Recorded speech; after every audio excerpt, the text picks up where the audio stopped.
Picture this. It is a warm, humid Tuesday afternoon in your backyard. The sunlight filters softly through the vibrant green leaves of your garden, casting dancing shadows across your patio. Suspended from a decorative iron hook just outside your kitchen window hangs a bright red plastic feeder brimming with clear, sweet nectar. A moment ago, the air was humming with a frantic metallic whir.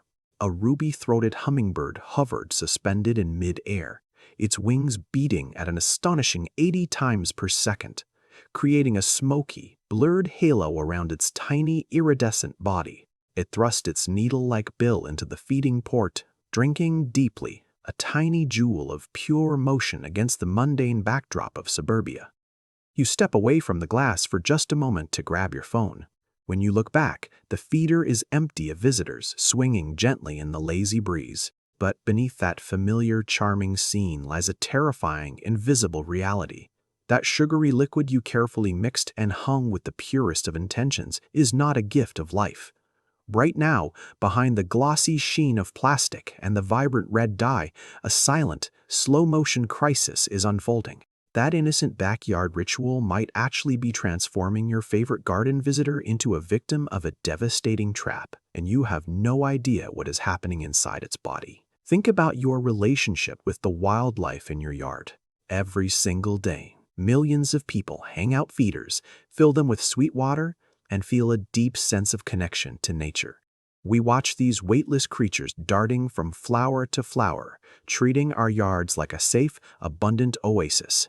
We assume that because a hummingbird drinks from it greedily, the food is safe, natural, and nourishing. We believe that by keeping our feeders full all season long, we are acting as benevolent guardians of the ecosystem, stepping in to help a fragile species survive in an increasingly paved-over world. But have you ever stopped to consider what happens inside a creature that weighs less than a penny when it encounters a synthetic, hyper-concentrated caloric shortcut? Most people don't realize that a hummingbird's life is an absolute high-wire act of physics and biology. Their hearts speed up to 1,200 times a minute, and their body temperature hovers around a scorching 105 degrees Fahrenheit. They live permanently on the absolute razor's edge of starvation, requiring energy consumption that would kill almost any other animal of proportional size. When humans intervene with backyard feeders, we disrupt an ancient, delicate equilibrium that took millions of years to forge. We look at a hummingbird as a simple pet that enjoys a treat, but reality is far more intricate and far more unsettling. Unbeknownst to most backyard bird enthusiasts, the way we mix our sugar, the frequency with which we clean our ports, the physical placement of the plastic tubes, and the timing of when we take them down create a cascading series of biological and behavioral disasters. We walk through our yards completely blind to the silent toll our well-intentioned habits take on these airborne jewels. We think we are saving them, yet we are inadvertently rewriting their survival code, locking them into a hidden cycle of physiological distress right outside our kitchen windows. This isn't just about backyard birding etiquette or gardening tips. It forces us to confront a profound, uncomfortable truth about how our interference with nature driven by love and a desire to connect can inadvertently cause immense harm to the very creatures we cherish. When you understand the hidden mechanics behind hummingbird feeder mistakes, your entire perspective on backyard wildlife shifts. You will never look at a plastic sugar water station the same way again. You will begin to realize that the boundary between helping and hurting in the natural world is terrifyingly thin. By the time we reach the end of this journey, you will uncover the hidden biological traps lurking in millions of backyards, and you will possess the exact knowledge needed to protect, rather than inadvertently endanger, the tiny lives visiting your home. Before we pull back the curtain on this hidden crisis, if you care about the wildlife sharing your outdoor space and want to ensure your yard is a true sanctuary, hit that subscribe button and turn on notifications. There are truths about our everyday habits waiting to be uncovered, and you won't want to miss what we reveal next. To understand why our backyard feeders can become instruments of quiet harm, we must first dive deep into the blindingly fast, high-stakes universe of avian metabolism. A hummingbird is not built like other birds. It is a biological miracle fueled by rocket fuel, running an engine that operates at maximum capacity every second of its waking life. Imagine driving a sports car at top speed on a dirt track 24 hours a day. That is the baseline existence of a ruby-throated or rufous hummingbird. Because their bodies burn to energy at a ferocious rate, hummingbirds have evolved to rely on a precise, natural ratio of resources. In the wild, they target thousands of individual flowers each day, extracting low-volume, highly complex floral nectars composed of varied natural sugars, primarily sucrose, fructose, and glucose, alongside crucial trace minerals, amino acids, and proteins gathered from tiny insects caught on the wing. This diverse diet maintains a stable, sustainable metabolic flow. Enter the well-meaning human backyard feeder. Most people prepare a simple mixture of white table sugar and water, typically at a 4-to-1 ratio, filling massive basins with cups of pure sucrose solution.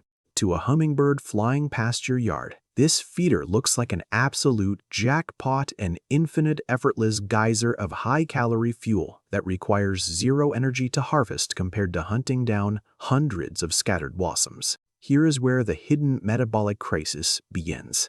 When a hummingbird gorges on this hyper-concentrated monotype sugar source day after day, it bypasses the evolutionary trigger that tells the bird to diversify its diet. Deprived of essential amino acids and lipids normally found in insect prey and complex floral nectar, the bird's internal chemistry starts to unravel. Its liver and pancreas work overtime to process an unnatural flood of pure sucrose. Over time, this creates a state of nutritional malnutrition hidden beneath a veneer of plump energy. The bird looks active, hovering frantically at the port, but its cellular machinery is starved of structural building blocks. It is the equivalent of a human surviving entirely on pure high-fructose corn syrup high energy for a moment, leading straight towards systemic metabolic collapse, organ stress, and a shortened lifespan right in front of your eyes. While the sugar itself poses a hidden metabolic threat, the actual liquid sitting inside that backyard feeder often transforms into a silent chemical weapon through neglect and poor preparation. We tend to view water mixed with sugar as a stable compound, assuming that because it looks clear and smells sweet, it remains safe indefinitely hanging in the summer heat. But reality is far more sinister, governed by the invisible laws of microbiology and chemistry. As soon as a batch of sugar water is exposed to warm ambient air and direct sunlight, a ticking clock begins. Within 48 hours, in 70-degree weather, and much faster during scorching summer afternoon, sugar water begins to ferment.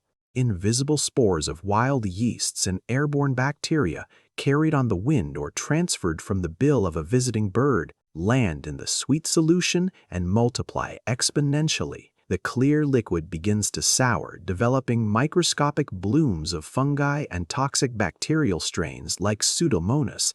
Now imagine the tiny, delicate digestive tract of a creature weighing barely 3 grams encountering this fermented brew. Unlike larger animals or humans who can easily process minor microbial contamination, a hummingbird's internal organs are hypersensitive. When a hummingbird drinks fermented sugar water, it introduces toxic alcohols, fungal spores, and aggressive bacteria directly into its crop and digestive lining. This triggers a condition known as candidiasis, or sour crop, a devastating fungal infection that causes the bird's tongue and esophagus to swell, rendering it unable to swallow or feed. Compounding this danger is the historical and thankfully declining, yet still practiced myth of adding red food coloring to mimic flower colors. Many commercial or homemade recipes historically included artificial red dyes to attract the birds. What most people do not realize is that many of these chemical dyes contain petroleum-based compounds and synthetic additives. While humans consume these chemicals in processed foods with minimal immediate impact, a hummingbird's fragile detoxification organs cannot process these synthetic compounds. The dye accumulates in their tiny tissues, causing internal organ damage, cellular stress, and progressive systemic toxicity. The very feeder you put out to attract life becomes a silent trap, poisoning the water supply with invisible microbes and chemical additives that slowly dismantle the bird's health from the inside out. If chemical and metabolic dangers lurk within the liquid itself, the physical architecture of the backyard feeder introduces a heavy psychological and behavioral toll. Humans love efficiency. We place large multi-port feeders in our yards, thinking we are creating a communal neighborhood cafe where dozens of hummingbirds can gather in harmony, sharing the bounty in a delightful display of backyard nature. But this human concept of community is entirely alien to wild hummingbirds. In nature, high-value nectar sources like dense patches of tubular flowers are rare, ephemeral, and fiercely guarded. Because a hummingbird's survival depends on consuming half its body weight in sugar daily, a concentrated stationary food source like a backyard feeder triggers an ancient, hardwired territorial imperative that turns peaceful garden visitors into aggressive combatants. When you place a feeder in your yard, you inadvertently create a high-stakes monopoly zone. A single dominant male hummingbird will quickly claim the feeder as his personal territory, launching a relentless campaign of aerial warfare against every other bird that dares approach. He will chase away females, juveniles, and rival males from dawn until dusk, spending vital energy on endless high-speed dogfights instead of foraging or resting.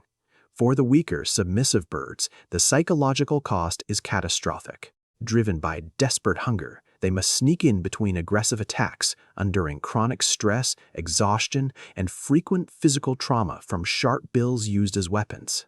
This constant state of hypervigilance floods their tiny brains with stress hormones like corticosterone, suppressing their immune systems and draining their fat reserves faster than the feeder can replenish them. The feeder ceases to be a sanctuary. It becomes a psychological torture chamber, forcing solitary migratory creatures into unnatural, crowded conflict zones where stress and exhaustion replace the peace of the natural landscape. Beyond the behavioral stress and chemical breakdown of a liquid, the physical materials of the feeder itself harbor an invisible microscopic danger that turns well-intentioned feeding stations into biological hazard zones. Most backyard bird lovers clean their feeders when they remember, perhaps once a week, or whenever the water level runs low and looks a bit cloudy. To the human eye, a quick rinse with warm water seems sufficient to reset the station for another round of visitors. However, the microscopic world operates on an entirely different scale. Plastic and glass feeder components, especially the tiny crevices around feeding ports, flower guards, and internal nooks are breeding grounds for microscopic biofilms. These sticky, invisible matrices of bacteria and mold anchor themselves securely to the plastic surface, surviving casual rinses and multiplying rapidly beneath the warm sugar solution. As multiple hummingbirds visit the feeder throughout the day, they dip their bills covered in pollen, dirt, and organic matter repeatedly into these ports, inoculating the sugary broth with a fresh cocktail of pathogens. Among the most devastating is Aspergillus, a ubiquitous fungus whose spores thrive in sweet, warm, damp environments. When a hummingbird feeds from a contaminated port, it inhales or ingests these fungal spores directly into its respiratory tract. Once inside the delicate air sacs and lungs of the bird, Aspergillus begins to germinate, forming fungal plaques that slowly suffocate the creature from within. The bird loses its voice, struggles for breath, and eventually perishes quietly away from the feeder, long before a human ever realizes what went wrong.